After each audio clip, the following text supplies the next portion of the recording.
একটার পর একটা রিলস ভিডিও আপলোড করে যাচ্ছেন, কিন্তু আপনার রিলস ভিডিওয়ে ভিউ আসছে না। ৫০ থেকে ১০০ ভিউ এসে আপনার সেই রিলস ভিডিওটি ফ্রিজ হয়ে যাচ্ছে। আস্তে, আস্তে আপনি ফেসবুক পেজে কাজ করার ইচ্ছা হারিয়ে ফেলছেন। তো আপনার পেজে যদি এরকমটা হয়ে থাকে, আপনার পেজটি যদি নতুন হয়ে থাকে, আপনার পেজে যদি একটা ফলোয়ারও না থাকে, তবু আপনার পেজে কিন্তু এখন থেকে ৫০০ থেকে ১,০০,০০০ পর্যন্ত রিলস ভিডিওতে ভিউ চলে আসবে। এমন কি কাজ করলে একটি নতুন পেজের রিলস ভিডিওতে হাজার, হাজার, মিলিয়ন, মিলিয়ন ভিউ পাওয়া যায়? আমি এই ভিডিওতে ৮টি কাজের কথা বলবো। আপনারা যদি এই ৮টি কাজ আপনার পেজে এপ্লাই করেন, ১ থেকে ৮ পর্যন্ত বিষয়গুলো আপনারা যদি দেখেন, দেখার পরে যদি আপনাদের পেজে এপ্লাই করেন, তাহলে কিন্তু আপনার পেজের রিলস ভিডিওতে ভিউ আসতে বাধ্য থাকবে। এই ভিডিওর লাস্ট স্টেপে একটা বোনাস পয়েন্ট থাকবে। এই বোনাস কথাটি যদি আপনারা শোনেন, তাহলে অবশ্যই আপনার ভিডিওতে ভিউ নিয়ে আসতে পারবেন। তো চলুন কথা না বাড়িয়ে আমরা নাম্বার 1 টপিকসে চলে যাই। Number 1, use original audio. Original audio মানে কি? অরিজিনাল অডিও মানে হচ্ছে আপনি ভিডিও করার সময় যেই ভয়েসটা আপনার ভিডিওতে ছিল, যে মিউজিকটা ছিল, সেটি হচ্ছে আপনার অরিজিনাল অডিও। এখানে হতে পারে আপনি যদি কারো কাছ থেকে যদি মিউজিকটা কিনে থাকেন, তাহলে আপনার রিলস ভিডিওতে আপনি ইউজ করতে পারবেন। সেটা কিন্তু আপনার অরিজিনাল অডিও। যেই মিউজিক বা অডিওর মালিক আপনি নিজে, সেই মিউজিকটি শুধুমাত্র আপনার রিলস ভিডিওতে এডিট করবেন। আপনি যখন নিজের অরিজিনাল ভয়েস দিয়ে রিলস ভিডিও মেক করবেন, তখন আপনার এই অডিওটি যদি অন্য কোনো ইউজারের ভালো লাগে, তখন কিন্তু আপনার এই অডিও দিয়ে সেও কিন্তু রিলস ভিডিও মেক করবে। এভাবে যখন আপনার অডিও দিয়ে অন্য কেউ রিলস ভিডিও মেক করা শুরু করবে, তখন কিন্তু আপনার অরিজিনাল রিলসটি ভাইরাল হয়ে যাবে। তো এই জন্য আপনাকে সবসময় অরিজিনাল মিউজিকের দিকে নজর দিতে হবে। ২ নাম্বার, খুবই সহজ কিন্তু অনেক গুরুত্বপূর্ণ। মানুষের সময় নষ্ট করবেন না। মানে অযথা এমন কোনো পোস্ট করবেন না, অযথা এমন কোনো রিলস ভিডিও আপলোড করে আপনার ফলোয়ারদের সামনে ছুড়ে দেবেন না, যাতে ফলোয়াররা বিরক্ত হয়, তাদের মূল্যবান সময় নষ্ট হয়। আপনারা যেই উদ্দেশ্য নিয়ে ভিডিও বানান, উদ্দেশ্যটা অবশ্যই শৌখিন হতে হবে এবং কি ক্লিয়ার হতে হবে, যাতে অডিয়েন্স আপনার উপর বিরক্ত না হয়। আমি এখন ৩ নাম্বার যে কারণটি আপনাদেরকে বলব, আপনারা এটা শুনে হাসতে পারেন। এখনকার দিনে সব কনটেন্ট ক্রিয়েটরই বলে যে ছোট ক্যাপশন ব্যবহার করার জন্য। কারণ হচ্ছে যাতে ভিউয়ার্সরা এক পলকেই আপনার এই ক্যাপশনটা পড়ে ফেলতে পারে। কিন্তু আমি আপনাদেরকে বলব লম্বা একটা ক্যাপশন ব্যবহার করার জন্য। লম্বা ক্যাপশন ব্যবহার করার ফলে দর্শক যখন আপনার রিলস ভিডিওতে ক্লিক করবে, আপনি কি ক্যাপশনটা লিখেছেন সেটি পড়ার জন্য কিন্তু দর্শকের ৩ থেকে ৪ সেকেন্ড সময় লেগে যাবে। তো এইজন্য কিন্তু আপনার ক্যাপশনটা লম্বা করে আপনার ভিডিওর এনগেজমেন্ট আপনি বাড়িয়ে নিতে পারেন। ৪ নাম্বার যে বিষয়টা রয়েছে সেটা আপনারা সবাই জানেন, কনসিস্টেন্সলি। ফেসবুক আপনাদেরকে কিন্তু অনেক সময় নোটিফিকেশন দিয়ে বলে যে ধারাবাহিকভাবে কাজ করার জন্য।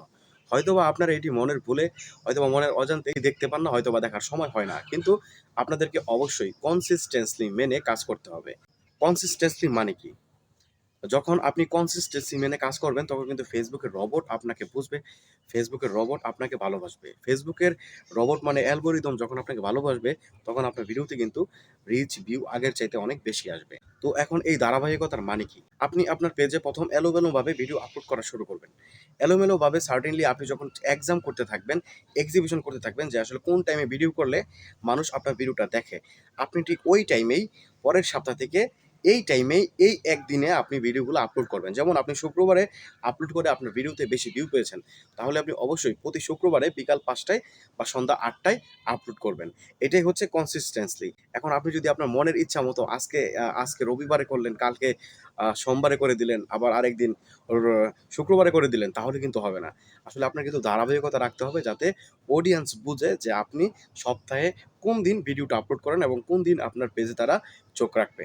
কনসিস্টেন্সি ভাবে কাজ করলে কিন্তু ফেসবুকের যে অ্যালগরিদম রয়েছে, সেও কিন্তু বুঝতে পারে যে আসলে এই ব্যক্তিটি কখন ভিডিও আপলোড করে এবং কখন আপনার ভিডিও নিয়ে সে কাজ শুরু করবে। ৫ নম্বরে যেই বিষয়টা রয়েছে সেটি হচ্ছে ওয়াটারমার্ক। আপনার ভিডিওতে এমন কোনো অবাঞ্ছিত ওয়াটারমার্ক রাখবেন না, যে ওয়াটারমার্ক দেখে আপনার অডিয়েন্সরা বিরক্ত হয়। অনেকেই রয়েছেন টিকটক, লাইকি থেকে বা বিভিন্ন প্ল্যাটফর্ম থেকে ভিডিও ডাউনলোড করে ডিরেক্টলি আপনার ফেসবুক পেজে আপলোড করে দেন। আসলে ফেসবুকের যে নিজস্ব এআই রয়েছে, তারা যখন ডিটেক্ট করতে পারে যে এই ভিডিওটিতে অন্য একটা ওয়েবসাইটের ওয়াটারমার্ক রয়েছে, তখন কিন্তু তারা এই বিষয়টি ভালোভাবে নেয় না এবং তখন এই ওয়াটারমার্কওয়ালা ভিডিওগুলাতে তারা রিচ কমিয়ে দেয়, মানে লিমিটেড করে দেয়। এইজন্য আপনাদের অবশ্যই উইদাউট ওয়াটারমার্কে ভিডিওগুলো আপলোড করতে হবে। এবং আপনারা কিভাবে ওয়াটারমার্ক ছাড়া ভিডিও ডাউনলোড করতে পারবেন, এগুলো কিন্তু ইউটিউবে অনেক ভিডিও রয়েছে, আপনারা সার্চ করলে কিন্তু পেয়ে যাবেন। ৬ নম্বরে যে বিষয়টা রয়েছে সেই বিষয়টি আমি আগেও বলছি, অডিয়েন্স কেয়ার। মানে অডিয়েন্সের প্রতি আপনার যত্নশীল হতে হবে। আপনার অডিয়েন্স, আপনার পেজের অডিয়েন্স কোন জেলার, কোন দেশের, তাদের চাহিদা কি, এই ধরনের বিষয় চিন্তা করে আপনাকে ভিডিও মেক করতে হবে। এখন কিভাবে বুঝবেন যে আপনার অডিয়েন্সের চাহিদা কি? এখন আপনার পেজে আপনি যেই ভিডিওগুলো আপলোড করেছেন, সবচাইতে বেশি ভিউ হওয়া ভিডিওগুলো কোনগুলো রয়েছে, সেই ভিডিওগুলো কিন্তু আপনার অডিয়েন্সরা দেখেছে। তার মানে আপনার অডিয়েন্সের চাহিদা হচ্ছে এরকম। তাই অডিয়েন্সের চাহিদা অনুযায়ী আপনাকে ফিউচারে ভিডিও মেক করতে হবে। তাহলে কিন্তু আপনার ভিডিওতে বেশি, বেশি এনগেজমেন্ট আসবে, বেশি, বেশি এভারেজ ডিউরেশন ভিউ আসবে এবং এর ফলে বেশি, বেশি রিচ ভিউ হয়ে যাবে, ভিডিও ভাইরাল হয়ে যাবে। আর এই ৭ নাম্বার বিষয়টা হচ্ছে খুবই ইম্পোর্টেন্ট একটি রিলস ভিডিওর জন্য। একটা রিলস ভিডিও ভাইরাল হওয়ার পিছনে ১ম ৩ থেকে ৫ সেকেন্ড গুরুত্বপূর্ণ ভূমিকা রাখে। আপনি যখন আপনার নিজের রিলস ভিডিও এর এভারেজ ডিউরেশনটা দেখতে যাবেন, তখন কিন্তু আপনি দেখবেন আপনার যতই খারাপ ভিডিও হোক ৪ থেকে ৫ সেকেন্ড কিন্তু এভারেজ ডিউরেশন রয়েছে। মানে ফেসবুক যখন আপনার ভিডিওটি একটা ভিউয়ার্স এর সামনে নিয়ে দেয়, সেই ভিউয়ার্স কিন্তু আপনার ভিডিওতে ৪ থেকে ৫ সেকেন্ড সময় দেয়। এই ৪ থেকে ৫ সেকেন্ডের মধ্যে যদি আপনি ভিউয়ার্সকে স্যাটিসফাইড করতে পারেন, কনভিন্স করতে পারেন, মানে এই ৪ থেকে ৫ সেকেন্ডের মধ্যে আপনি এমন কিছু করতে পারেন যে ভিউয়ার্স আপনার প্রতি অ্যাট্রাকটিভ হয়ে যায় এবং সে সম্পূর্ণ ভিডিওটি দেখতে বাধ্য হয়। এখন এটা আপনার কাছে ছেড়ে দিলাম। আপনি এমন কি করবেন? আপনার কনটেন্টের এমন কি আছে যেটা আপনার সামনে ৫ সেকেন্ডে রাখবেন, যার ফলে একজন ভিউয়ার্স আপনার সম্পূর্ণ ভিডিওটি দেখতে বাধ্য হবে। ৮ নাম্বারে যেই বিষয়টি রয়েছে এটি হচ্ছে হ্যাশট্যাগ। এই হ্যাশট্যাগের ভূমিকা অত্যন্ত গুরুত্বপূর্ণ। কারণ আপনার ভিডিও কি ভাইরাল হবে নাকি ডেথ হয়ে যাবে? এই হ্যাশট্যাগই কিন্তু সেটার ভাগ্য নির্ধারণ করে দিবে। এখন আপনার ভিডিওটি যেই ক্যাটেগরির হবে, সেই ক্যাটেগরির কিন্তু হ্যাশট্যাগ আপনাকে দিতে হবে। যেহেতু আমি এখন Facebook টিপস অ্যান্ড ট্রিকস এর ভিডিও করতেছি, এখন আমি যদি এখানে ফানি ক্যাপশন লাগিয়ে দেই, তাহলে কিন্তু হলো না। Facebook কিন্তু আমার ভিডিওটি যারা ফানি ভিডিও দেখে তাদের কাছে নিয়ে দেবে এবং তারা কিন্তু আমার ভিডিওটি দেখবে না। তো আপনাকে আপনার ভিডিওর সাথে সামঞ্জস্যপূর্ণ অ্যাপ্রোপ্রিয়েট, মানে আপনার ভিডিওর কিওয়ার্ডের সাথে মিল রেখে আপনাকে অবশ্যই হ্যাশট্যাগুলো ইউজ করতে হবে। যখন আপনার ভিডিওর সাথে মিল রেখে আপনি হ্যাশট্যাগুলো ইউজ করতে পারবেন, ঠিক তখনই কিন্তু আপনার ভিডিওগুলা সঠিক মানুষের কাছে চলে যাবে। ধরেন ওই মানুষগুলা কিন্তু আপনার ভিডিওটা খুঁজতেছিল এবং সে কিন্তু আপনার ভিডিওটা সম্পূর্ণ পরিমাণ দেখবে। সম্পূর্ণ ভিডিওটা দেখার ফলে কিন্তু আপনার ভিডিওর এনগেজমেন্ট এভারেজ টাইম বেড়ে যাবে এবং Facebook অ্যালগরিদম বুঝবে যে ভিডিওটি ভালো এবং আপনার ভিডিওটি কিন্তু বেশি, বেশি মানুষের সামনে পৌঁছে দিবে এবং একসময় আপনার ভিডিওটি ভাইরাল হয়ে যাবে। এই ছিল ৮ টি গুরুত্বপূর্ণ তথ্য। আপনার এই ৮ টি গুরুত্বপূর্ণ তথ্য যদি মেনে কাজ করেন, তাহলে আপনাদের Facebook পেজটি যতই নতুন হোক, ফলোয়ার না থাক, আপনাদের ভিডিওতে কিন্তু ভিউ আসবে। আস্তে, আস্তে আপনার ভিডিওগুলো ভাইরাল হবে এবং আপনাদের পেজে ফলোয়ার চলে আসবে। আমি এই ভিডিওর ১ম এ যে ইন্ট্রোটা দিয়েছিলাম, আমি একটা বোনাস কথা বলব। সেই বোনাস কথাটা হচ্ছে, আপনি যদি Facebook, YouTube এ সফল হতে চান, তাহলে আপনাকে অবশ্যই 4K HD কোয়ালিটির ভিডিও আপলোড করতে হবে।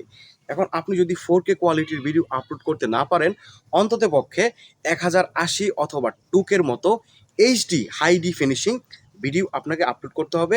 আপনি যত HD কোয়ালিটির ভিডিও আপলোড করবেন, তত Facebook এর অ্যালগরিদম আপনাকে প্রমোট করবে, বেশি, বেশি মানুষের সামনে পৌঁছে দিবে। আপনি নিজেই একবার ভেবে দেখুন, যেই ভিডিওগুলা অনেক ক্লিয়ার, সেই ভিডিওগুলা কিন্তু মিলিয়ন, মিলিয়ন ভিউ নিয়ে আসতে পারে।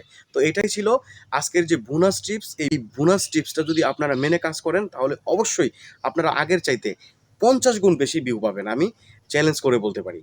তো ভালো থাকবেন সবাই, সুস্থ থাকবেন। আর আমার কথাগুলো যদি ভালো লাগে আপনাদের, তাহলে অবশ্যই আমাদের এই চ্যানেলটি সাবস্ক্রাইব করে দেবেন। Facebook পেজে দেখলে ফলো করে দেবেন। দেখা হচ্ছে পরবর্তী কোনো এক ভিডিওতে। আল্লাহ হাফেজ।